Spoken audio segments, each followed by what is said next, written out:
Still think there's a huge amount of evolution still to come. Like I still hear Keenan even talking about the fact of like, Brazilian Jiu-Jitsu guys can wrestle up from the bottom, where in Jiu-Jitsu now it's more about, okay, one guy is, there's like a gentleman's agreement. One guy's on the bottom, one guy's on the top, and then you're going to try to sweep. But what about coming up and wrestling up or trying to improve, that's a whole avenue yet to be discovered. And I've even been like experimenting, with, instead of trying to traditionally sweep in BJJ, come up and then tie a toshi. You still get two. Totally. From the bottom, you're playing guard, come up and tie a toshi. And there's a lot of people that say don't do the judo takedowns that give you back. But I tell you, there's a lot that can be done, especially for me, tie a toshi, shorter guy. I love when you get that, the ball of your foot down and the heel up, and that tie a toshi is just right there. And there's a whole next evolution still to come, I think. Everybody talks about, the leg game and the no-gi. And yeah, that's valid, how much, but there's still so much that is just wide open from guys like yourself that can see that. Yeah. And I think, folk style wrestling, being able to get up off the bottom or hold someone down. That's why you see like the majority of MMA champions have been folk style wrestlers, because in most disciplines, there is that gentleman's agreement. Like, I'm on the bottom, you're on the top, we're both working our game. In MMA, you got that 5-minute thing where the judges see who's on top. They see who's winning, quote unquote, even though the person on the bottom may be attacking different sequences of submissions and landing little strikes here and there. The control goes to the person on top. So being able to get up, and that's something in folk style, there's hundreds of techniques to get to your feet, whether, you're sitting out doing a stand up or you're Granby rolling, or you're coming up with a knee slide.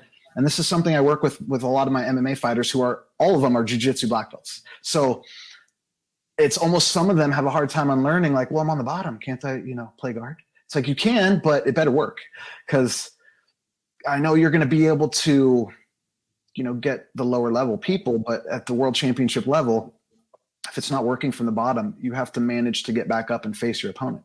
And within that, that's where judo opens up.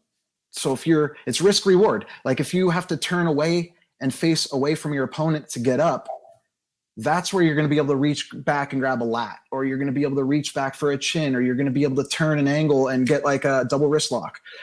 And then your jiu-jitsu is going to work from those takedowns. So it's kind of fusing everything together rather than just thinking, well, I'm on the bottom, I better have, my deep half in, or I better have these different guards ready. So I love all the synergy of these elements working together and seeing where different athletes progress in different ways and what works for them and what doesn't, and kind of focusing on what does work for them and accentuating that. It's interesting the point you bring up, because wrestling is one of the only grappling arts where you're going, okay, my goal is to get up or get away from this or reset to neutral, right? If I'm in a bad position, where a lot of other grappling arts, it's not, it's settled in.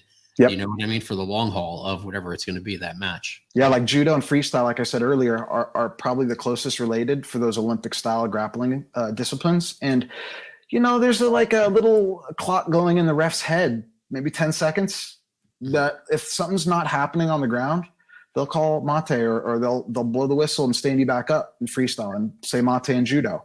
If there's action and there's movement towards ippon in judo, the ref should let it go. A lot of times they don't, because they want to see the people bang it out on their feet. And in freestyle, a lot of times it's parterre position, where it's like the least, I don't know, it's like so sport. It's so not self-defense, and so not, it's just its own thing. A gut wrench, reverse lift, all these things where a person's kind of pancaked out and wide base. They can't even attack the hands of their opponent, and they wait for that 10 seconds to run off, or that about that time, until the ref blows the whistle. So you're really, there's no crossover in that. There's nowhere in other disciplines of martial arts where you're going to use that. So people that have refined and honed in that top parterre game, or that bottom, being able to be flat really well, doesn't really cross over much for these other disciplines.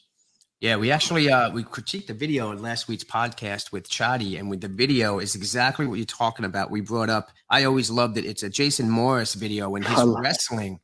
Just in his wrestling career, watching him utilize his judo. And I had Chadi and we broke it down, but that's exactly what you're talking about. The get-ups from wrestling And that just opens up all of the, exposing your back, if you will, takedowns in judo. I mean, that video to a T. You guys will see that video on the next show, which comes out Friday.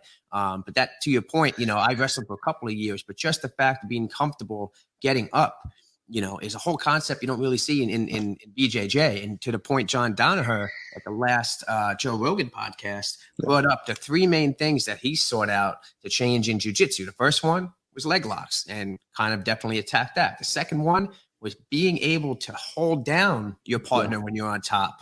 The third one, takedowns, is getting out and being able to stand up. And I think that's exactly to what you're talking about. And now rule sets do sort of dictate what people are going to shoot and go for. Like you look at judo and wrestling, right? And I was just talking about this on the last show, is the main goal in wrestling is the pin. The main goal in judo is the ippon. And all of the points is geared around that. You know what I mean? Like in wrestling, you get back points because it's almost a pin, right? In judo, you're getting wazari and all these half points that add up to a full point. But in jiu-jitsu, you're getting points for positions, which we get why that is, but that's really not pushing people to do submissions too much. No. So I feel like we got to take look at judo and wrestling. It's been around how much longer than jiu-jitsu, and we can learn from their evolution in the rule sets. And if the goal in jiu-jitsu is the submission, we have to tailor the point system to really, try to push people to do more submissions and not hold down positions. Well, how do you think that compares, like the judo and wrestling rules to where the jiu-jitsu rules are? Well, I think like the sportification of wrestling and judo as like, those are martial arts to me. Of course, wrestling isn't always thought of as a martial art, but I mean, as you see in the UFC, all the champions that have come from folk style and freestyle wrestling. So I think the more you narrow those into a sport and the less they become, a martial art and a discipline of like self-defense or fighting, the less likely these are going to be, usable in jiu-jitsu, where, like in judo, in the original katas, there's leg locks, there's striking, there's all these different katas, which show and illustrate all the techniques to preserve them in like an art of sorts. And you see that with all these katas where you're defending a strike with a throw and then a choke and leg locks. And it's good that those are preserved, but no one practices them because they're not in the sport of judo. They're not in Olympic IJF style judo, which, it's hard to follow the rules these days of what is legal and what isn't legal in judo. But the goal in judo is always push for ippon. And so you see these matches that are sprint. They're only 4 minutes now. So a lot of times these matches go into overtime, golden score, and they get determined by a referee saying, you're not doing enough, so we're going to ring you up for stalling, and then you lose. So it's like how long you could stay on the gas pedal. Whereas you watch jiu-jitsu and some of these sub-only tournaments where, people are engaging in these submission attempts so many times that a lot of times it almost, I hate the word digresses, but it goes into people attacking the feet and going into 50-50 and playing these ashigurami, these games where if you don't understand what's going on, it's like, okay, they're both going for it, but they're both sitting on their butt and it doesn't look like they're taking chances. So I think within each sport and discipline, and like I said with wrestling, I don't want to exclude, where you see the sportification, you see people playing parterre or getting a push out. That's a point. A lot of times that's how matches are dictated. It's like hard to see like the beauty in each one because the sportification. So no one has it right. No one, I think, and I don't have any answers to which one is right because, I'm different than the people that compete in different disciplines as well. But I think that each one is evolving still within their own, contained bubble of martial arts. And I think at some point we're going to get there in jiu-jitsu and judo and wrestling. As you see, wrestling almost got cut from the Olympics and they made a lot of changes. They made so many changes to the sport. And now I think they're closer to like the truth, where I think the better person does kind of win. They're not picking colors out of a basket to see who like has choice for a body lock or some ridiculousness. Mm-hmm. And then for judo, they added the golden score. And it's not like 3 refs holding a flag and 2 out of 3 wins. And jiu-jitsu, it's kind of hard because, yes, there is the IBJJF, and they are now letting leg locks in.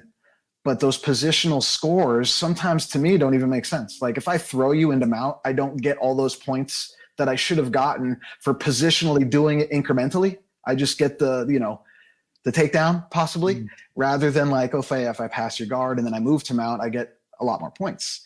So it's like, to me, it doesn't make sense. I just like skipped the middleman and I'm not being rewarded for it.